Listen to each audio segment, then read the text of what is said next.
बताओ जरा किस कानून पर अमल होगा? भारत के संविधान का आर्टिकल नंबर 14 जब खुले लफ्जों में कह दिया कि इसके अंदर कोई कॉम्प्रोमाइज नहीं हो सकती, सब के सब बराबर है, इक्वलिटी बिफोर लॉ, कानून के नजर में सब बराबर। जब सब बराबर हैं तो मुस्लिम पर्सनल लॉ को क्यों टारगेट कर रहे हो?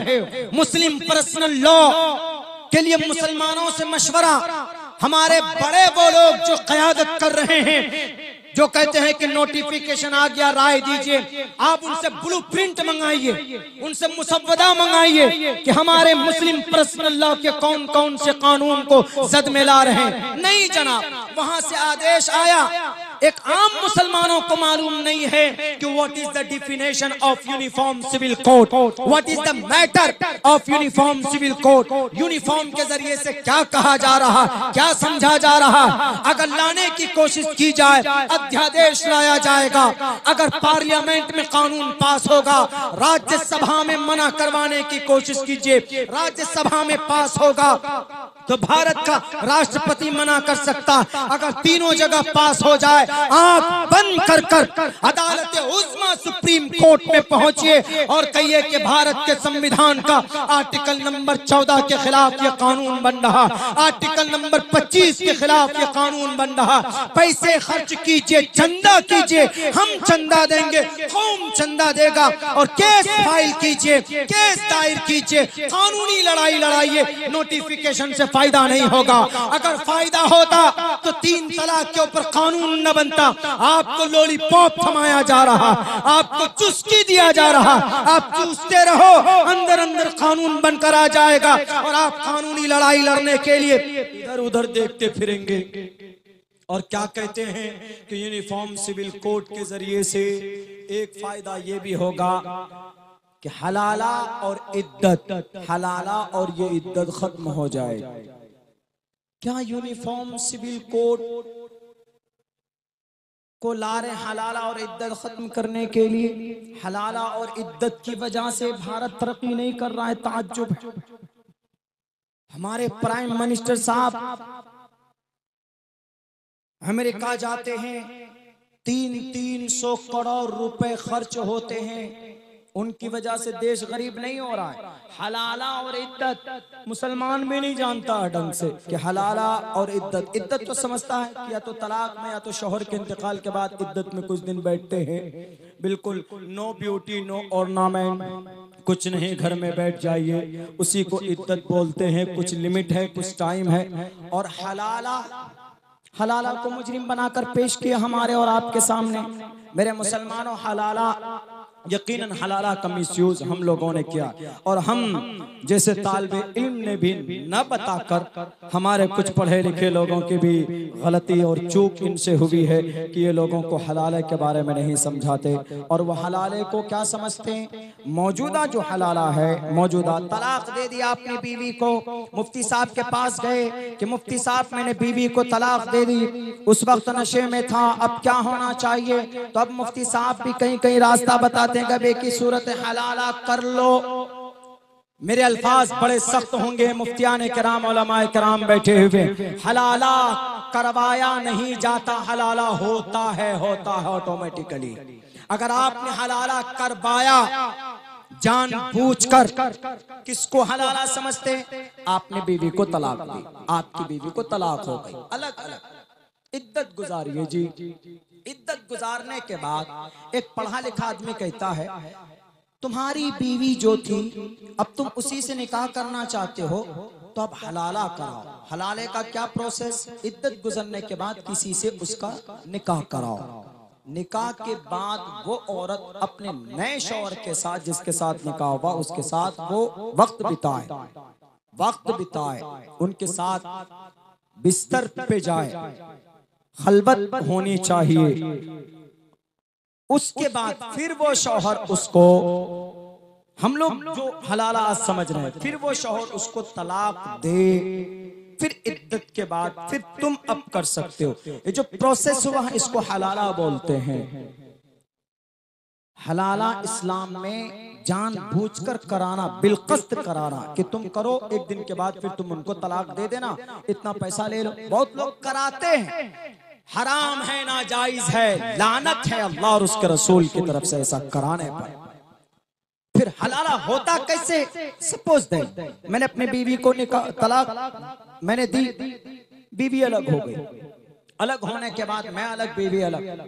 अब मेरी बीवी ने, उनको जिंदगी गुजारनी, उनको शौहर की जरूरत है, उन्होंने कहीं पे निकाह कर लिया। निकाह के बाद में इत्तेफाक से वो शौहर भी खराब निकल गया, या उस शौहर का इंतकाल हो गया, या उस शौहर का एक्सीडेंट हो गया, या गुम हो गया वो शौहर, या वहां भी बात नहीं बनी, वहां पर भी झगड़े होते थे, तो वहां पर भी अब वो औरत वहां से या तो तलाक ले लेती है, तलाक नहीं, या उसका शौहर मर जाता है। तो ऐसी सूरत में अब उस औरत ने सोचा, यार अब मैं यहाँ निकाह करके आई, दूसरा घर बसाने के लिए, ये घर भी मेरा उजड़ गया, तो अब ऐसा करते, अब कहाँ मैं भटकूं, मैं उसी दूसरे के साथ पहले के साथ चले जाती हूँ, पहला जो मेरा शौहर था उसके साथ मैं चली जाती हूँ। तो अब ये पहले शौहर जिसने तलाक दी थी, पहले शौहर के साथ निकाह करेगा, तो बीच में ये जो काम हुआ, जो निकाह किया उसने, इसको हलाला बोलते हैं, हलाला इसी को बोलते हैं। ये किया नहीं था उसने, हो गया, ये है हलाला, यहां कराते हैं हलाला।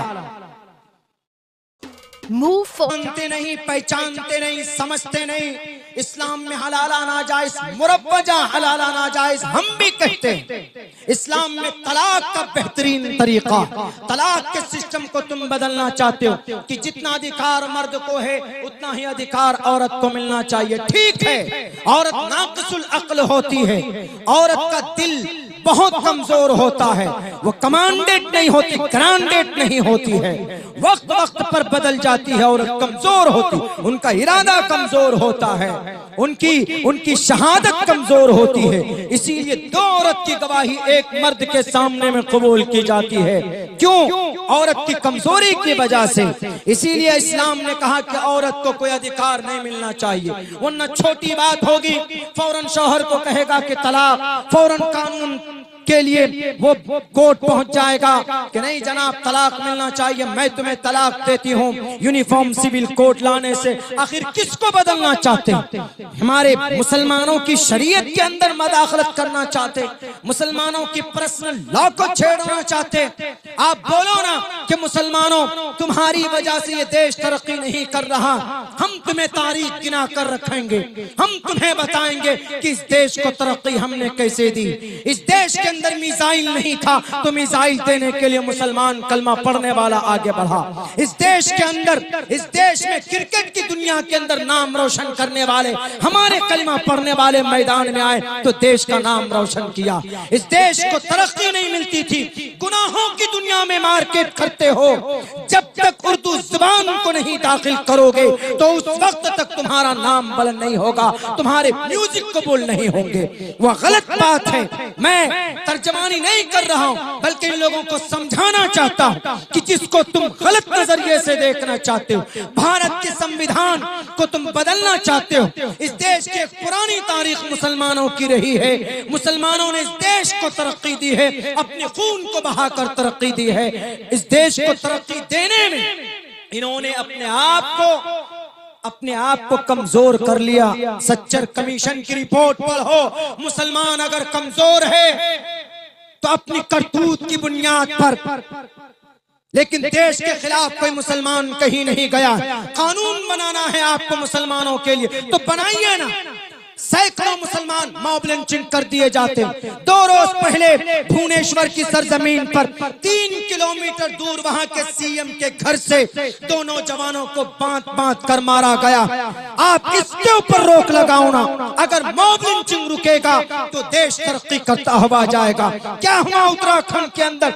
ये कह दिया गया कि मुसलमान यहाँ पर कोई बिजनेस नहीं करेगा। क्यों? भारत के संविधान का आर्टिकल नंबर 19 के अंदर क्या कहा?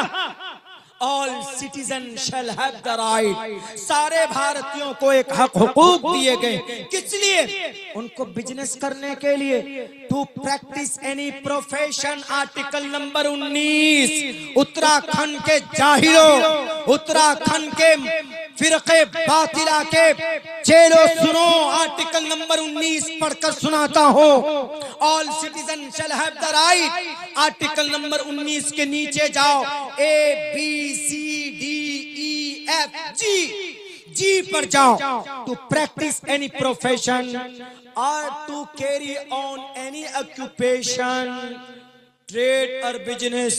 भारत का नागरिक सीतामढ़ी का है तो दिल्ली में जाकर बिजनेस कर सकता है, अगर कोई मुजफ्फरपुर का है तो पटना में कर सकता है, बिहार का है तो केरला में जाकर कर सकता है, अगर कोई सीमांचल का है तो उत्तराखंड में जाके कर सकता है। वहां के नौजवानों ने, वहां के फिरक़े बातिला ने क्या कहा कि मुसलमानों, तुम जितने भी यहाँ पर फर्नीचर का काम कर रहे हो, तुम्हारी दुकान तरक्की कर रही है, इसीलिए तुम लोग दुकान बंद कर लो, नहीं तो फला तारीख तक तुम्हारी दुकान में ताले डाल दूंगा। भारत के प्राइम मिनिस्टर साहब, क्यों मुंह में आपका दही जम जाता? देश को असल कमजोर ये लोग कर रहे हैं, क्यों नहीं आपका मुंह खुलता? आप इन लोगों के खिलाफ जो आर्टिकल नंबर 19 का वायलेशन कर रहे हैं, आर्टिकल भारत के संविधान के दफा नंबर 19 को तोड़ रहे हैं, आपने क्यों नहीं कहा इन लोगों को कि इस देश के अंदर प्रैक्टिस एनी प्रोफेशन और carry on any occupation, a trade और बिजनेस। जब लिखा हुआ है कि कोई मुसलमान हो कि हिंदू हो किसी भी स्टेट में जाकर तिजारत कर सकता है, आप क्यों नहीं मना करते इन लोगों को? क्यों मना नहीं करेंगे? इसीलिए कि आपके चेहरे, आपके चमचे हैं, आपके काम करने वाले होते हैं, आपके पीछे पुश्त पनाही में ये लोग काम करते। इन दहशतगर्दों को, इन देश के लुटेरों को, इन शराबियों को रोक लो, खुदा की कसम देश हमारा तरक्की करेगा। इन लुटेरों को जिनको आप पैसे ट्रांसफर करते, आप शेल कंपनी में 20,000 करोड़ रुपए आप देते हैं पीएम फंड से निकाल कर, इन लुटेरों के हाथ में हथकड़ी लगाओ। मैं कसम खाकर कहने के लिए तैयार हूँ, हमारा देश तरक्की करेगा। हर इंसान के अकाउंट में 1-1, 1.5 लाख रुपए जमा होगा। असल देश तरक्की इसलिए नहीं कर रहा, यूनिफॉर्म सिविल कोड, शरिया कानून की वजह से देश की तरक्की थोड़े रुकी होगी, आज थोड़े। भारत के अंदर में मुसलमान कब से हैं? हजारों साल पुरानी तारीख है इस देश के मुसलमानों की।